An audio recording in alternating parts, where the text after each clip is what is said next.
guys, welcome to Enchanting Eyes. Today's video is all about foundation. Today we're going to be starting the basic series. There's going to be videos each week on how to do your makeup on different aspects of your face, so your foundation, your eyes, your eyebrows, lips, contouring, everything. So today's video is all about foundation, so let's get started. So as you can see, I've done my eye makeup, and I did this first before I've done my foundation just to show you guys something. You can see that my eyes look really nice, but something about my face just looks off, and that's because if you don't have your foundation and your basics right, your makeup look is just not going to look complete. So my eyes look nice, but my skin tone is just not even, and I just wanted to do this to show you as an example of why to wear foundation. Even if you have perfect skin, you often have a few blemishes or your skin's a little red, so it just creates the perfect foundation to start with. So the first thing I do is I cleanse my face, and then I tone my face, and then I use a moisturizer, and then I use an eye cream. I know, so many layers, but when you put your primer on top of that, you're going to create such a nice base to begin your foundation with, because it's just going to be smooth and going on so pretty. So primers, what's the big deal about primers? I've used a moisturizer. Why do I need to use a primer? What's the point? Is it not a waste of money? No, it is not. You need to use a primer because it is going to make your foundation go on a lot smoother. It's going to sink into your pores without leaving residue in your pores, and when you take your makeup off, you're getting breakouts. So primer is going to protect your skin and help it to go on so nice and smooth. So the first primers I'm going to be talking about are your gel primers. I've got the one by BALM, and I've got one here from Palladio. These primers are great for oily skin. They don't add extra oil to your skin.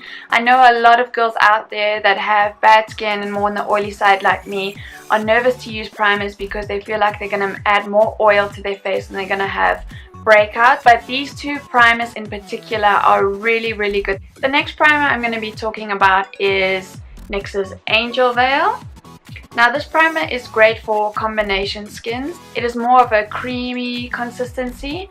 So if you have a combination skin or more towards, I would say, on the drier side, then this one is for you guys. The last primer I'm going to be talking about is from Physician Formula, and it is the Argan Oil Primer. Didn't work out for me. My skin's too oily, so I found that I got a bit of a breakout, and when I put my foundation on, I felt like I was looking a bit too shiny. But if you've got dry skin, then definitely try it out. So now I'm going to go ahead and apply my primer. Either you can apply it with your fingers or you can apply it with a microfiber brush. I just go in with my hands and just put it everywhere.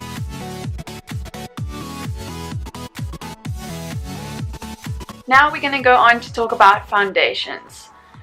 What foundations do you use? Where do you get them from? What are the different types? There are so many on the market, you don't know what to do. Okay, step one is the color of the foundation. Either you're going to be a yellow undertone or you're going to be a pink undertone. It's very important to get this step right, because if you are a yellow tone, for instance, like I am, and I go and put on a pink undertone foundation, it's going to make my skin look gray and I'm going to look paler than what I am. So the first thing you want to do is match your foundation to your skin type and your skin color. If you want to test it on your neck, just remember that your neck is lighter than the rest of your face, so you're going to have to make your face lighter. If you prefer to be more bronzed and darker and you aren't exactly the same color, then test it to your face and make sure to bronze your neck to match your face. So my favorite foundation, as you saw in the last video, is Urban Decay's All Nighter. The reason that I like this is because it's long lasting.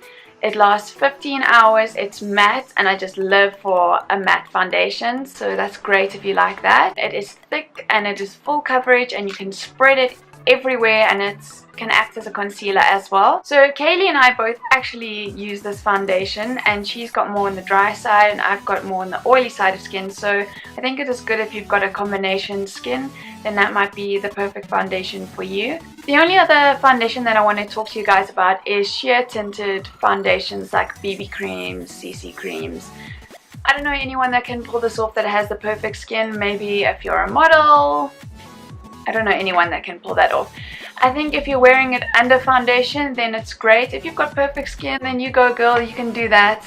But generally I'd rather wear a foundation that is thinner if you don't like thick foundations, and just build it until you feel like it is an even coverage, that's not too thick. Right, so you've selected your foundation, but how are you going to apply it? Are you going to use a beauty blender? Are you going to use a brush? Are you going to use a microfiber brush? What are you going to use? What are the differences? Are you feeling overwhelmed? Okay, so the first one is a beauty blender. This is my favorite from Real Techniques. I like this because if you like foundation that's thick but it doesn't look like it's sitting on top of your skin, then a beauty blender is great for you, because as you push it in, it's really going to get into all of your pores. And if you've taken care of your skin before with your priming and your cleansing, then it won't be a problem with breakouts to do this type of method.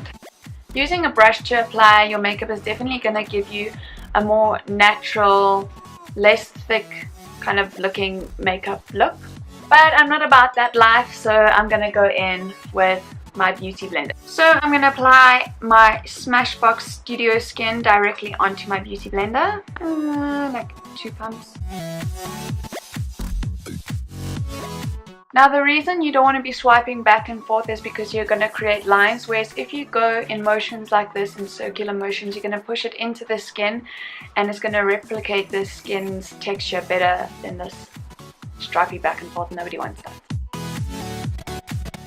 Step 3, concealers. So 2 reasons you want to conceal.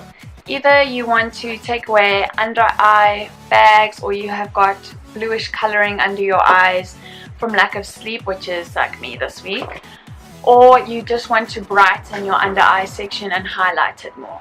So depending on what I want to do, I would use one of these 2 concealers. The first one is Pro Conceal from LA Girl.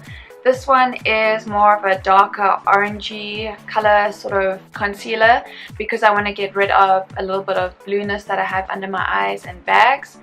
If I wanted to highlight and brighten under my eyes, then I would go in with the Tarte Shape Tape Contour Concealer.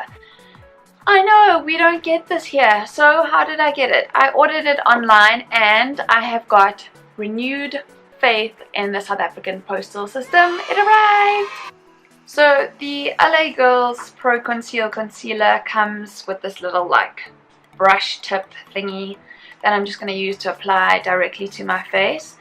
I am going to do my concealer in the shape of a triangle under here, just covering all these bags. When you are doing your concealer, you want to apply it directly after your foundation and not after you have put your powder on your face, because then it is going to stick to it.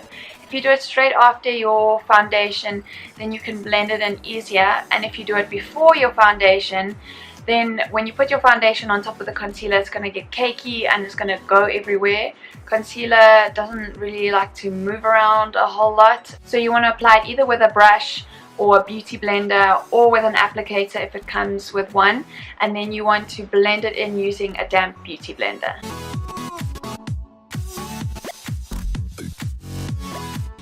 I'm just going to blend in this section once again by pressing in the area. I'm not going to swipe it back and forth to create extra lines under my eyes.